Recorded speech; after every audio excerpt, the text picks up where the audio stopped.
And अस्सलाम वालेकुम। हमेशा की तरह आज फिर मैं एक बहुत ही ज़बरदस्त किस्म की स्टोरी आपके लिए लेके आई हूँ। तो चले बढ़ते हैं जल्दी जल्दी अपनी स्टोरी की तरफ। दूर कहीं एक खूबसूरत और हरा भरा जंगल था।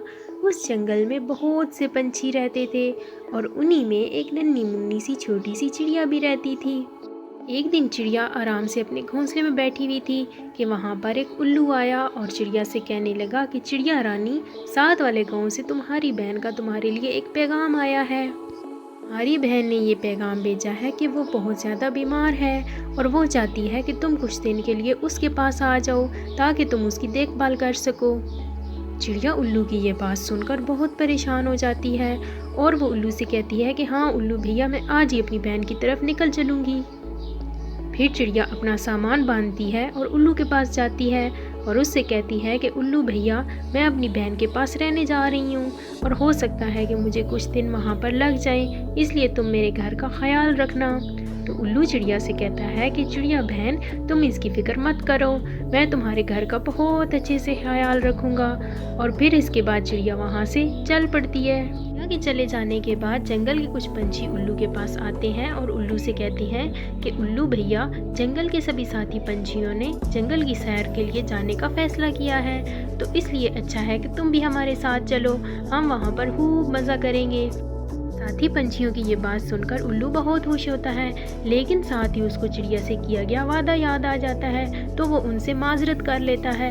लेकिन साथी पंछी कहते हैं कि ऐसी कोई बात नहीं है उल्लू भैया, देखो जब हम सैर के लिए जाएंगे तो हमारे घर भी तो ऐसे ही रहेंगे, कोई कुछ नहीं करेगा हमारे घरों को, तो इसलिए बेहतर है कि तुम ये मौका ज़ाया मत करो।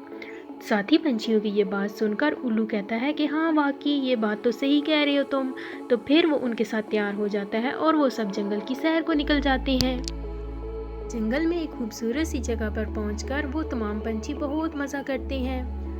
दूसरी तरफ दोस्तों, जंगल में बहुत शदीद तूफान और बारिश होना शुरू हो जाती है और उस शदीद तूफान और बारिश की वजह से तमाम पंछियों के घर टूट कर गिर जाते हैं। दूसरी तरफ चिड़िया की बहन जो बीमारी की वजह से मर जाती है, तो चिड़िया उसके लिए बहुत परेशान होती है और वो सोचती है कि अब उसके इस जंगल में रहने का कोई फ़ायदा नहीं, और फिर वो दुखी दिल के साथ अपना सामान उठाती है और वापस अपने जंगल की तरफ आ जाती है। जब चिड़िया जंगल वापस आती है तो आगे देखती है कि जंगल में कोई पंछी नहीं है और सब पंछियों के घर ज़मीन पर टूटे बिखरे पड़े होते हैं। ये सब हालत देखकर चिड़िया बहुत परेशान होती है कि खुदा जाने जंगल में क्या आफत टूट पड़ी थी। अभी बैठी वो यही सोच रही थी कि फिर से बादल गरजना शुरू हो जाते हैं। शाम होने वाली थी, लेकिन चिड़िया के पास अपने रहने के लिए कोई ठिकाना नहीं था, इसलिए वो इधर उधर देख के फौरन से एक दरख्त की ओट में जाकर बैठ जाती है। इतने में बादल जोर से गिरता है और बारिश होना शुरू हो जाती है। चिड़िया अपने आप को बचाने की बहुत कोशिश करती है, लेकिन उसको समझ नहीं आ रहा होता कि वो क्या करे। इतने में उसका ख्याल जाता है कौवे की तरफ। कौवे का घर चौके मजबूत ईंटों से बना होता है, इसलिए वो कहती है कि वो आज रात कौवे के पास जाकर उसकी मदद लेगी और सुबह वो अपने लिए एक नया घर बना लेगी। लेकिन जब चिड़िया कौवे के पास जाती है और उसके दरवाजे पर दस्तक देती है, तो कौवा उसको ये कहकर ठुकरा देता है कि वो उसको अपने घर में जगह नहीं देगा। दोस्तों, चिड़िया कौवे की बहुत मिन्नतें करती हैं, लेकिन कौवा उसको इनकार कर देता है और फिर चिड़िया मायूसी के आलम में दोबारा उसी दरख्त की ओट में आकर बैठ जाती है। दूसरी तरफ जंगल के सभी पंछी खूब मज़ा करते हैं। इतने में उल्लू उनसे कहता है कि दोस्तों, हमें यहाँ पर आए काफ़ी दिन बीत चुके हैं, खुदा जाने पीछे जंगल में क्या हाल होगा, तो इसलिए अब हमें वापस चलना चाहिए। तो सारे पंछी उससे मुत्तफिक हो जाते हैं और फिर वो वापस अपने जंगल की तरफ रवाना हो जाते हैं। लेकिन दोस्तों, जब वो अपने जंगल में पहुँचते हैं तो वहाँ पर देखते हैं कि वहाँ पर उन सब के घर टूटे बिखरे पड़े होते हैं, जिसको देखकर वो बहुत परेशान होते हैं।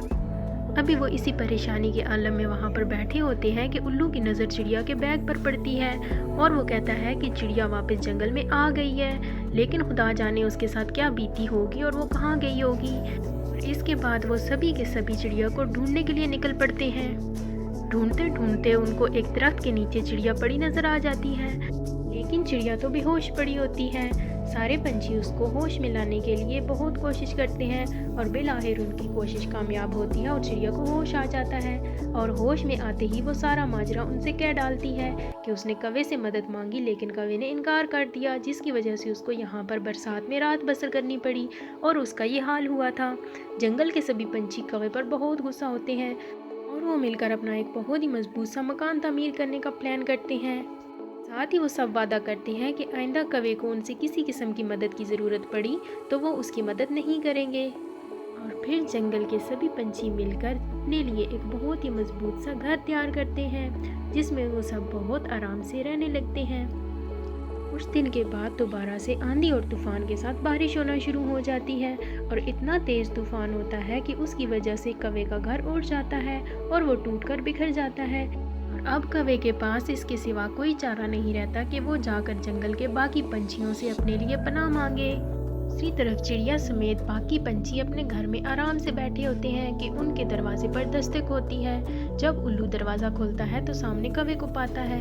कौवा उससे मदद के लिए बात करता है, लेकिन उल्लू उसको ये कहकर इनकार कर देता है कि तुमने चिड़िया की मदद क्यों नहीं की थी।